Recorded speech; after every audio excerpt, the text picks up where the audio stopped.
Welcome friends. आज के class में आप लोगों का स्वागत है। कृपया इस वीडियोज़ को लाइक करें, दोस्तों में शेयर करें और चैनल को सब्सक्राइब करें।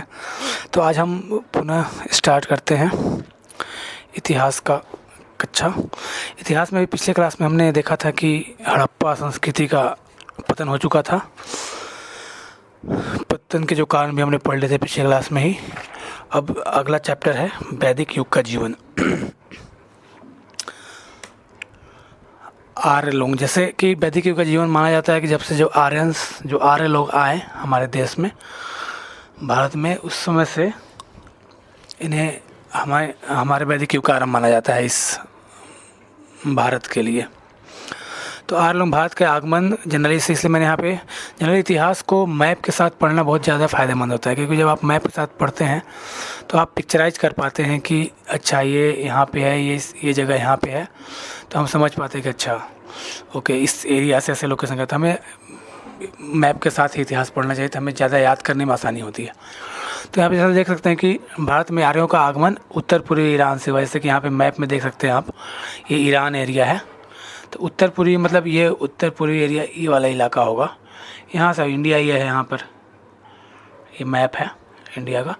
तो यहाँ से उत्तर पूर्वी इलाके से कैस्पियन सागर, यहाँ पे कैस्पियन सी है, देखिए ये कैस्पियन सी, कैस्पियन सागर के आसपास के इलाके से, और मध्य एशिया मतलब ये जो इस सब का पूरा एरिया है, इसमें पूरा वर्ल्ड मैप अभी आया नहीं है, कटा है थोड़ा पोर्शन। तो वो मध्य एशिया के आसपास से के तरफ से इंडिया में इंटर किया। तो यहाँ से समझ में आ रहा है कि इंडिया में जो इंटर किए होंगे ये इसे उत्तर पश्चिमी एरिया से आर्य लोग आए होंगे हमारे भारत में। तो जो इस युग का इतिहास है एक्चुअली वैदिक युग का जो है, वैदिक साहित्यों पर आधारित है, इसलिए इसे वैदिक युग कहा गया। वैदिक साहित्य जो भी उपलब्ध थे, सूक्तों का जो आगे हम पढ़ेंगे अभी, सूक्तों का, ऋग्वेद का जो इन्होंने रचना की थी आर्यंस ने, तो ये यहाँ से जो भी उनसे पुस्तक उपलब्ध है, जो भी उनके थ्रू लिखित जो उपलब्ध है साहित्य के रूप में, इस कारण उस समय के हिसाब उसी के आधार पर रचित है। तो इसलिए इस युग को हम वैदिक युग कहते हैं। वैदिक युग के लोग, ये आर्यंस लोग जनरली यहाँ आए और यहाँ पे के लोगों के साथ जो पहले से रहते थे उनके साथ घुल मिल गए और फिर बस गए। फिर संस्कृति एक दूसरे का मिक्स होके आगे संस्कृति का विकास हुआ।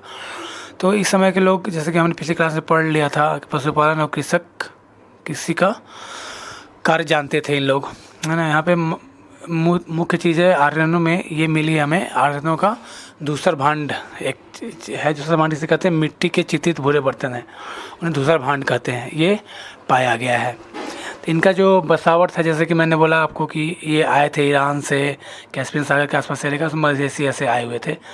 तो इस कारण से इनका जनरली बसावट आप समझ सकते हैं कि आए होंगे इंटर यहाँ से उत्तर पश्चिमी भारत के उत्तर पश्चिमी एरिया से इंटर किए होंगे। तो इसलिए पंजाब में, और फिर बाद में पंजाब से इंटर किया और धीरे धीरे वो दिल्ली के उत्तरी इलाके, नॉर्थन दिल्ली तरफ के प्रदेश में इंटर करते हुए आगे बढ़े।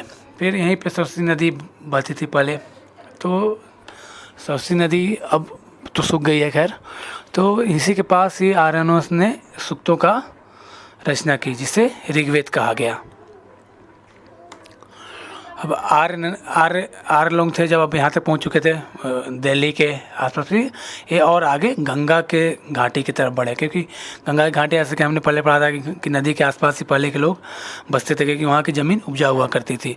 तो वो धीरे धीरे आगे बढ़े इस तरफ को, जैसे कि आप यहाँ मैप में देख सकते हैं। पहले यहाँ से इंटर किए, ऐसे जैसे आए होंगे इस एरिया से, फिर यहाँ ये दिल्ली का नॉर्दर्न इलाका हो गया, फिर गंगा के प्लेन में यहाँ पे जंगल की झाड़ियों को काटते हुए ये आगे की ओर बढ़े।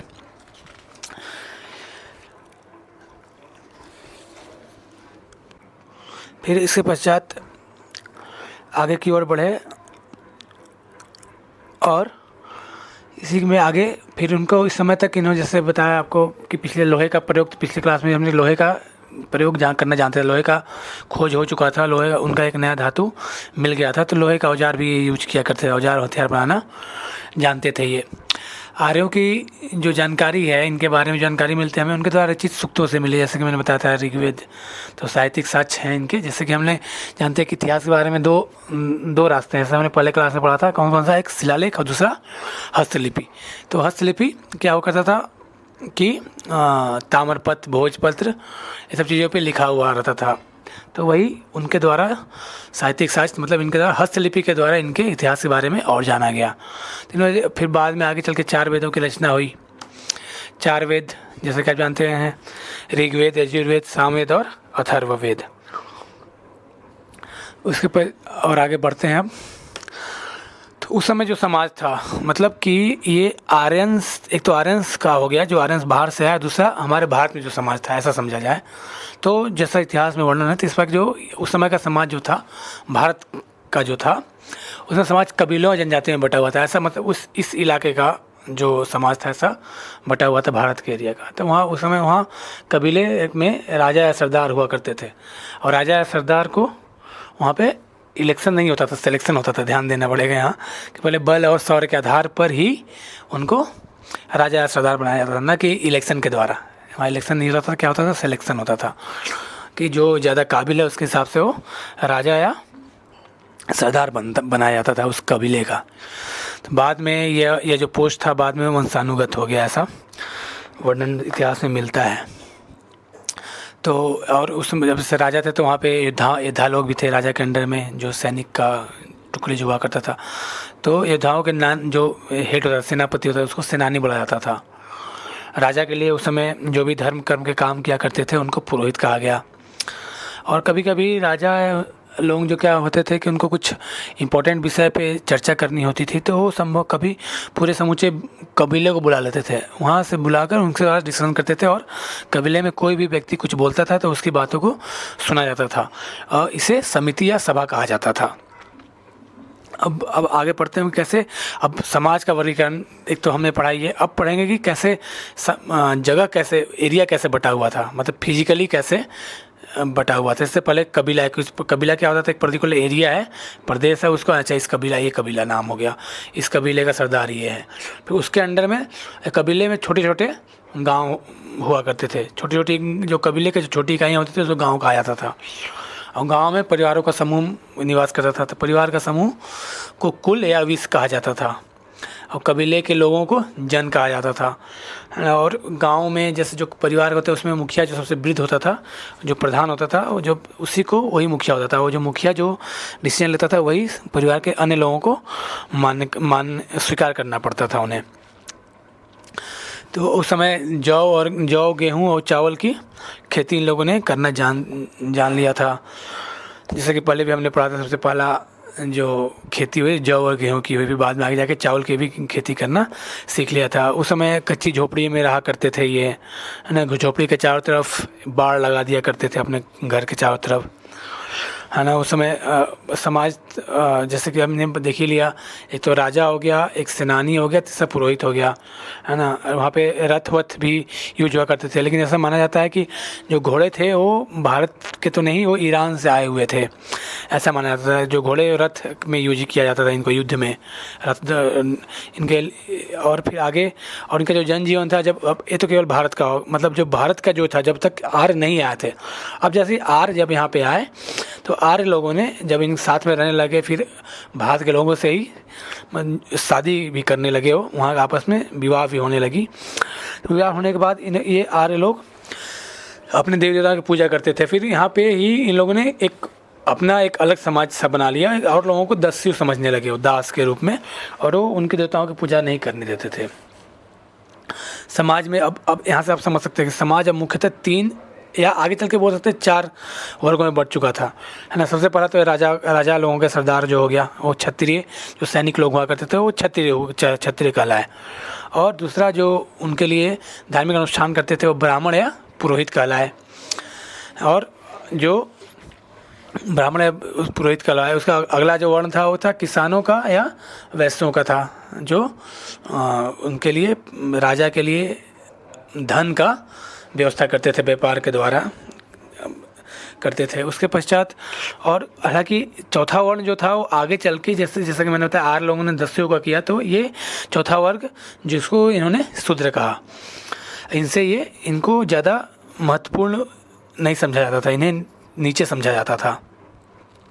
हालांकि शास्त्रों में आप पढ़ेंगे तो शास्त्रों में ऐसा वर्णन नहीं है। पहले जैसे हम आगे पढ़ेंगे, पहले जैसे इसी में सेकेंड लाइन में लिखा है, आरंभ में कोई बालक मनचाहा पेशा करता था। मनचाहा पेशा मतलब कि ऐसा नहीं है कि आप पंडित के घर में 2 पुत्र हैं, 3 पुत्र हैं, 4 पुत्र हैं, तो कोई जगह नहीं कि पंडित जो ब्राह्मण है उसे चारों पुत्र ब्राह्मण ही कहलाएगा, ऐसा नहीं था। ब्राह्मण के चारों में अगर कोई सेना में लड़ाई करने का इच्छुक है तो क्षत्रिय बन गया हो, हाँ, कोई व्यापार करने का इच्छुक तो वैश्य बन गया, कोई पंडित ही अपनी मतलब ब्राह्मणगिरी मतलब अपनी धार्मिक अनुष्ठानों का ही पालन करना तो ब्राह्मण कहलाता था। मतलब वहाँ उस समय कर्म के हिसाब से ये चारों वर्ण थे। लेकिन बाद में ऐसा हो गया कि जिसका जहाँ जन्म हुआ वंश ये भी वंशानुगत हो गया। जिसका जहाँ जन्म हुआ जनरली यही देखा गया कि जो अपने पिता का जो कार्य था वही पुत्र भी वही कार्य करते थे। तो इस प्रकार से ये वंशानुगत हो चुका था इस समय तक। इस समय का व्यवसाय वही था, कृषि था, इसके अलावा पशुपालन था, मछली मारना, धातु कर्म मतलब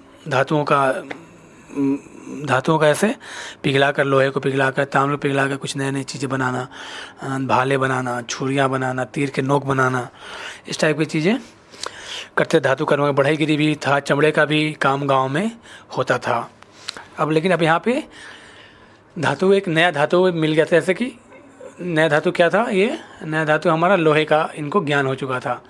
लोहा जो कि 1000 ईसा पूर्व से कुछ पहले की बात है, उस समय इन्हें लोहे का ज्ञान हुआ। और पुरोहित जो थे वो जनरली जो पुरोहित जो हमने बताया अभी, पुरोहित जो थे वो क्या थे, वो वैद्य के रूप में भी काम करते थे कि तबीयत खराब होता था जड़ी बूटियों का ज्ञान उनको होता था। और साथ में पुरोहित लोग भी गांव के बच्चों को पढ़ाने का भी कार्य पुरोहित लोग ही करते थे। जैसा कि और भी मैंने पिछले क्लास में भी पहले बोला था कि कैसे किसी भी समाज के बारे में पढ़ना, जनरली हम ये पढ़ते हैं कि वो क्या करते थे, फिर उनका वस्त्र कैसा पहनते थे, मनोरंजन का क्या साधन थे, खाना पीना क्या खाते थे, उनके धर्म के बारे में उनका क्या राय था, उनका क्या जानकारी थी उनको। तो वस्त्र में इस समय तक वस्त्र जनरली 2 वस्त्र पहनते थे, एक ऊपर का वस्त्र एक नीचे का वस्त्र पहनते थे। जो स्त्रियां थी वो गहने पहनती थी, जो अधिक पैसे वाले लोग थे वो सोने के हार, सोने के स्वर्ण के गहने सब पहना करते थे, है ना। स्त्रियाँ बहुत सारी मणिमालाएँ पहना करती थी। और जो भी पैसे वाले थे वो सोने का वस्त्र भी, सोने का जरी से किया हुआ बुना हुआ वस्त्र भी पहनती थी स्त्रियाँ, पुरुष सभी। मनोरंजन के लिए जैसा कि मैंने बताया अभी, घोड़ा गाड़ी, रथों का खेल, है ना, नाच गाना, ये सब इनका था मनोरंजन के साधन। जुआ खेलते थे। आहार में जैसे कि मैंने पहले बताया कि पशुपालन मुख्यतः गाय का, जैसे ढोर में था जैसे गाय, बाकी बकरी सब भी थे मुख्यतः।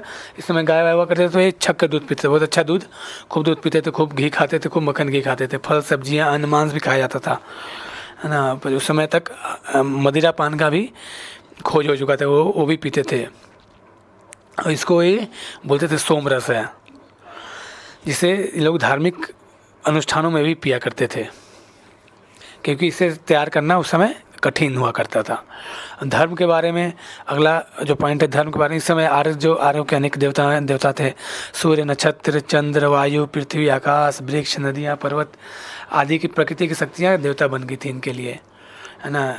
आकाश का देवता, आकाश दौ करके दौ आकाश का देवता था उनका। इंद्र जो वर्षा, तूफान, युद्ध के देवता थे, है ना। इस टाइप के अग्नि आग का देवता थे। उषा प्रातः काल की देवी मानी जाती थी। और लेकिन देवताओं को उस समय भी मानव रूप समझा जाता, निराकार नहीं माना जाता था, उन्हें एक मानव रूप समझा जाता था। लेकिन वो ऐसा समझते थे कि देवता उनके पास बहुत ही अलौकिक शक्तियाँ होती थी, वो बहुत ही शक्तिशाली होते थे, इसलिए वह उनसे डरते थे। और इस चीज़ के बारे में और जानकारी, धर्म के बारे में जानकारियाँ जो थी, इस समय पढ़ना लिखना जान चुके थे लोग, तो आर्य लोग अपने एक पीढ़ी से दूसरी पीढ़ी तक याद करके इस चीज़ों को बढ़ाते थे। फिर बाद में इनको लिपिबद्ध किया गया, लिखित रूप में लाया गया, तो उसे जिसे जो हमें आजकल उपनिषद के रूप में उपलब्ध है। ठीक है, आज का कक्षा यहाँ पे समाप्त होती है। हमने अभी वैदिक युग का जीवन के बारे में पढ़ा। तो कृपया आप लोगों से निवेदन है कि इस चैनल को सब्सक्राइब करें और वीडियो